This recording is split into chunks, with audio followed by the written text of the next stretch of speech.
Brittle Truths. Chapter 1. Caleb.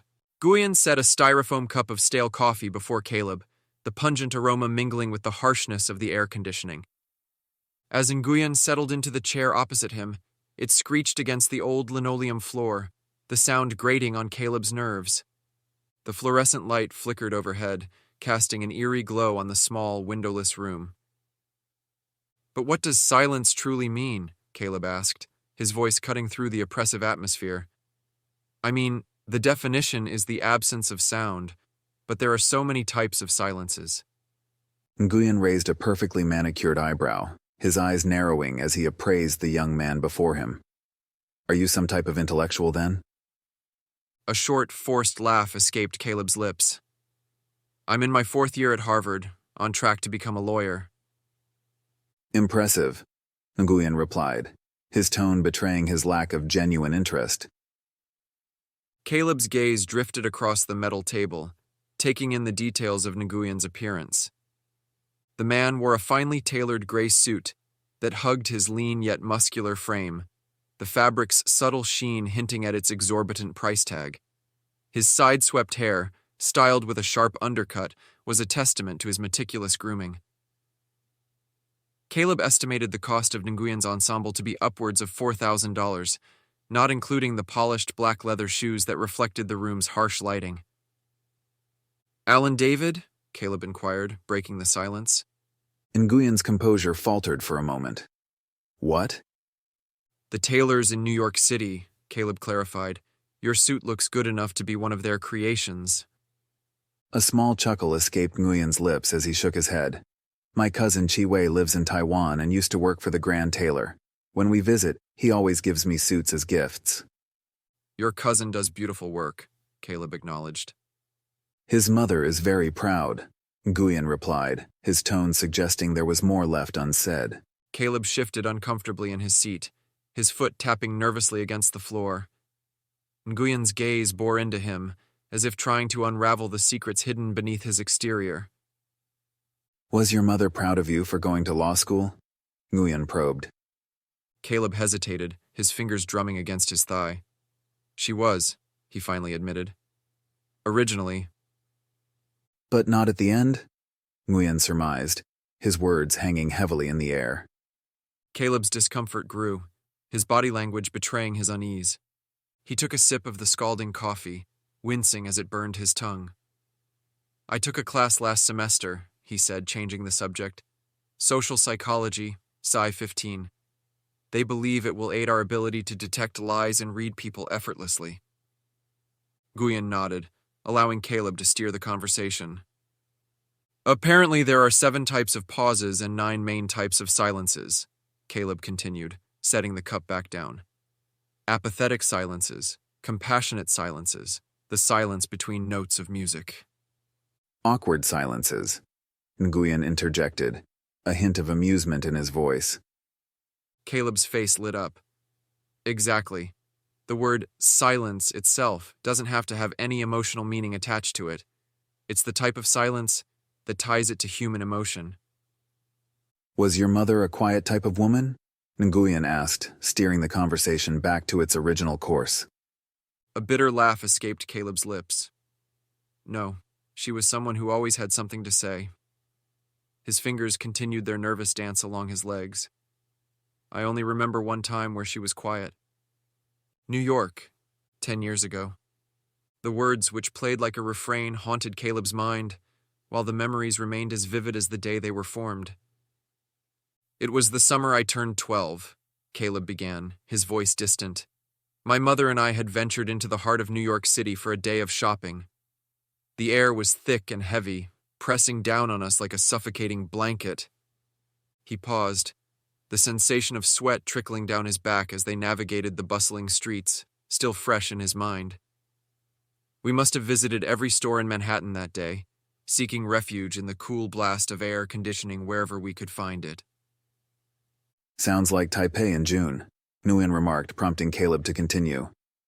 "We stopped for a break in Central Park, seeking shade beneath the canopy of trees while we enjoyed ice cream cones, a treat my mother only allowed because we had spent all day on our feet." Caleb's voice wavered, the memory bittersweet. There were two men sitting on a picnic blanket near us, just eating sandwiches like everyone else. Caleb shivered. The image seared into his mind. When they were done, they started packing up, folding their blanket.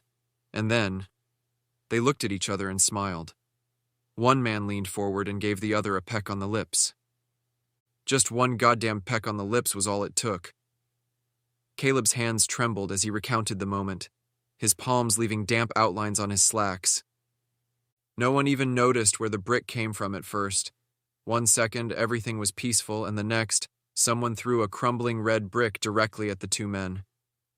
He could still picture the emerald green of one man's shorts, the blue jeans of the other, their gray mesh tank tops with tiny holes that reminded him of his mother's fear of moths destroying her priceless dresses.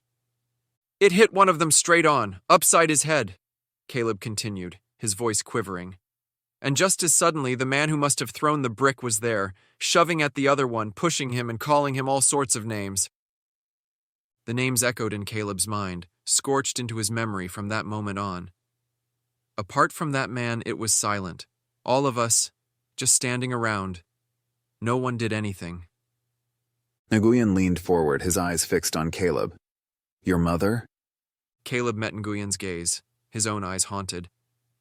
Harvard costs $79,000 a year, at least $5,000 alone for that one psychology class, and unfortunately, I still don't know what kind of silence my mother had in that moment.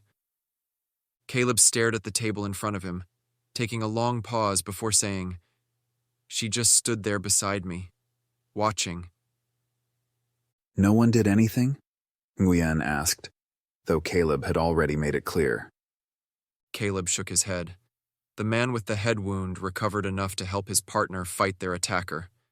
The man got a few more punches in and then ran off, leaving as quickly as he came. He remembered how his mother had taken his arm, and they had left Central Park, taking the closest taxi back to their hotel. A few years later, I went looking to see if I could find out what happened to those men. With it being such a blatant hate crime, I figured some newspaper would know what happened to them. Caleb drew an unsteady breath. Someone had called the police. The one with the head wound died from complications after being taken to the hospital. They never found the attacker. No one could recount what he looked like. He was there and gone, killing one and brutally assaulting another. The weight of Caleb's words hung in the air, the silence between them thick with unspoken emotions. My mother and I, we never really talked about it after that day. The weekend we drove home, she left shortly after to fly to Helsinki, where my father was working that year, leaving me with my new nanny whose English wasn't good enough for me to speak with her.